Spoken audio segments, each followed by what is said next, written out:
Hi, I'm Shelley Treacher from bristolcounselling.co.uk.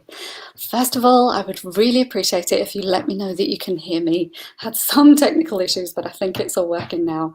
If you just want to say hello, that would be great at any time. And if you've got any comments or questions, also really great. So I'm Shelley Treacher from bristolcounselling.co.uk. I help people to manage comfort eating and binge eating. And I've been producing quick video tips for 4 weeks now on a daily basis.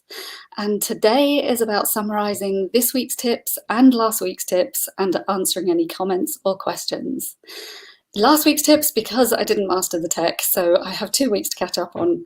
There has been one more live 2 weeks ago on Friday. You are welcome to catch up with what happened there. But today I'm going to be giving you a quick rundown on everything that I've done through the whole thing and then talking more in detail about what happened in the last 2 weeks.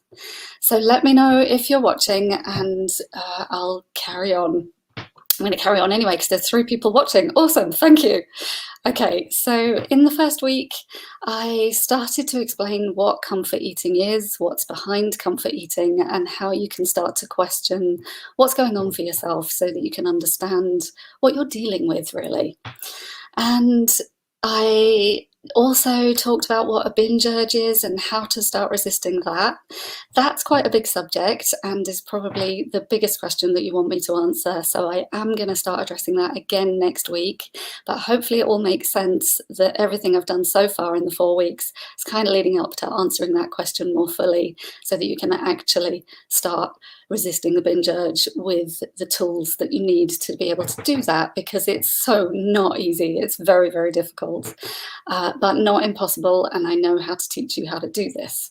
So please, by all means, catch up on all the tips because that's going to help you. Okay.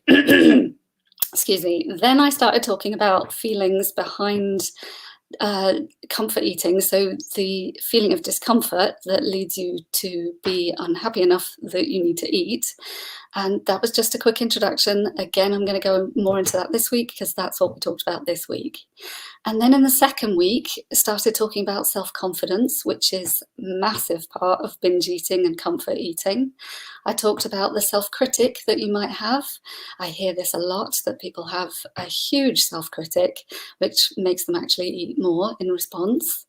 And then I talked about the child response or the emotional response that you might be letting run the show on how you decide when you're going to eat, what you're going to eat, how you're going to eat. And, you know, I think I remember saying something like, your child says, I want this, I want this, I want this.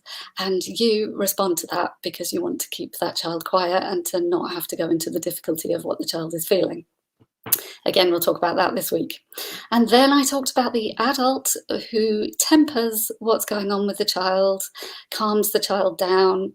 And this is the part that we kind of need to get more experienced and more comfortable with bringing online. So I talked about that. That was the second week. And then in the third week, I started talking about how you can start to change your emotional states and comfort yourself without food. This is also essential because once you start uncovering that you've got feelings behind the discomfort of comfort eating, then you need to know how to manage them. So I gave you, and now we're on to the summary that I haven't done yet, so I'll go into a bit more detail. Please, if you have any questions, I'm going to keep saying this, or any comments, if you just want to say hello because you're watching and you want to say hello to me, that would be great. Or if you have any questions or any comments about anything that I've produced or anything that I'm saying, if you don't understand, if I haven't gone into detail enough, or if you have any questions about how to manage comfort eating or binge eating, please ask. This is the time to do it. I'm going to be doing this every week now that I've mastered the tech. So please pluck up the courage to ask me either in private or in public, and I will answer your question in private or in public, whichever you request. So I'm on to the third week now. So in the third week, I started talking about how you can calm yourself down. So I talked about self-soothing. There are kind of two different approaches to being able to work with your feelings. One is facing the feelings and understanding what they are, exploring them, being curious about them, finding out what they want and meeting the need of those feelings. Something binge eaters find extremely difficult because binge eating is all about squashing that. And the other more popular way of self-soothing and doing something like an exercise of some kind that will help you change from the uncomfortable state of mind to a more comfortable state of mind. So I talked about that first, and I talked about mindfulness, and I led you through a self-soothing exercise in which I showed you a video of my cat. She was very popular, so she might be featuring in future videos more often. And I got a comment from Claire. Thank you, Claire, for saying that you were falling asleep. I think that's a compliment. I think that changed your state of mind. I've no idea what from, but hopefully to a more peaceful, more relaxed state, which is great. And so this is, you can see the effects of this stuff. I only did like 2 minutes of a self-soothing thing and she nearly fell asleep. So these are the things that you can find on YouTube: mindfulness, self-soothing, meditations around compassion, even, you know, whatever feeling you're feeling, you can put a meditation about anxiety in and you'll find something, a million things to help you calm down from anxiety. And they are incredibly effective if you allow that. One of the biggest hurdles can be just allowing that and allowing yourself to stop and have time, which I'm going to talk more about this week because we kind of touched in on that this week, on this week's tips. So I think that covers the third week. Except that, James, thank you for your comment. I'm definitely going to check out TikTok. I appreciate that. I think it's quite fun, but I'm going to master tech a little bit more before I go on there. So you might see my videos change a little bit, get more interesting, hopefully. Anyway, on to week 4. So week 4 was really about the discomfort behind comfort eating, the emotions and the reasons why you might comfort eat. This again is a massive subject, so I can't cover it in 2-minute quick tips. That makes 8 minutes in a week, and this, whatever this is, about 15 minutes. That's not enough to cover all the different feelings that there might be. So one video we recapped on how you can know that your eating is caused by some kind of discomfort and a feeling.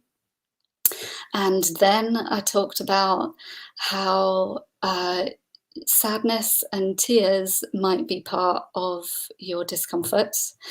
This traditionally, it's a very common reason why people comfort eat, and it's a very common thing that I end up talking about with people and leading them through and helping them through. A lot of people are really scared of feeling sadness, and a lot of people feel, thank you for the heart, whoever that was. And a lot of people feel that if they start crying, they're never actually going to stop crying, which I can really empathize with. I think most of us can understand the resistance to crying and the pain of feeling sad. But it's not true that you carry on crying once you start.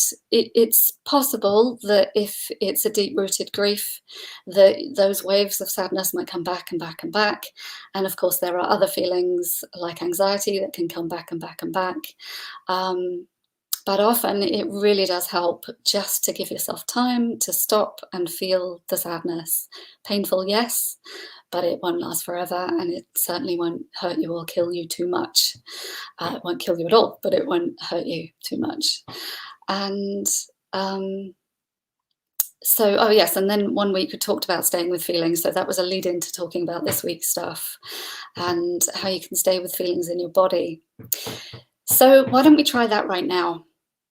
If you're willing, close your eyes and be really comfortable physically, and just start to drop in to your breath and your posture. And then when you're ready in your own time, just start to locate a feeling that you have in your body, if you can.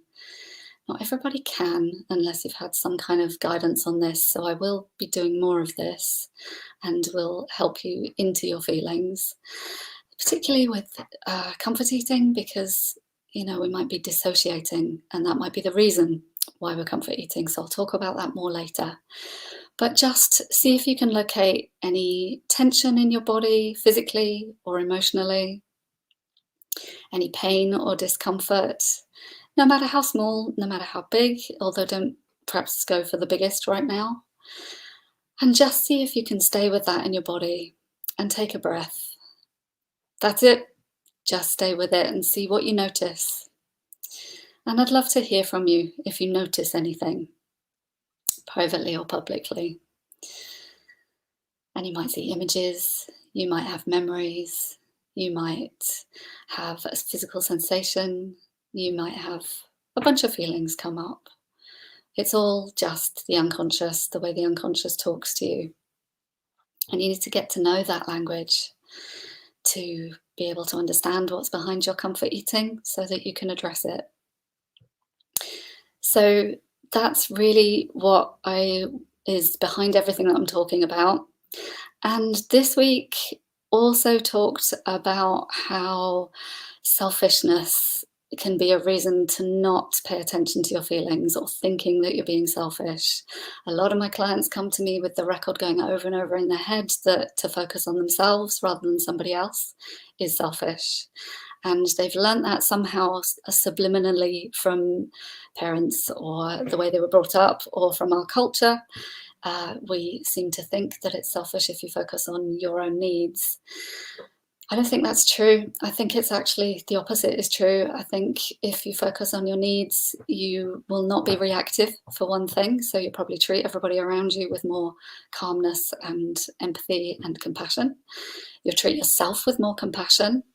And so you'll have more energy to be able to look after the people around you as well as yourself. You are included in the absence of somebody else nurturing you 24 hours a day. You've really got to be that person who's doing that for you.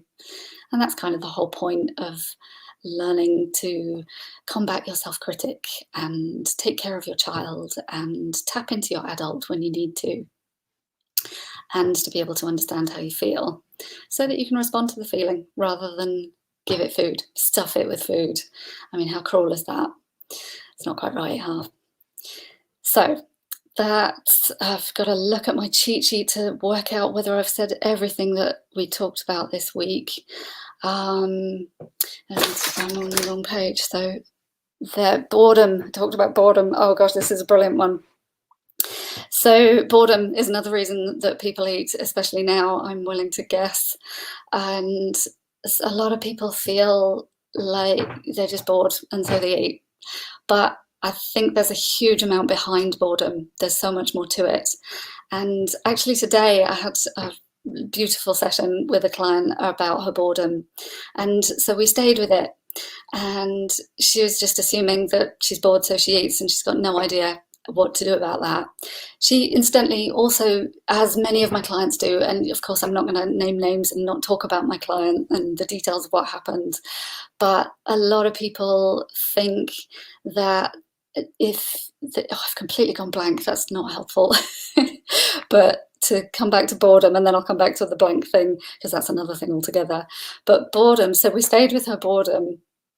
And she allowed herself to stay with it just for a couple of seconds. She realized that she was really uncomfortable with being bored, but really didn't know why.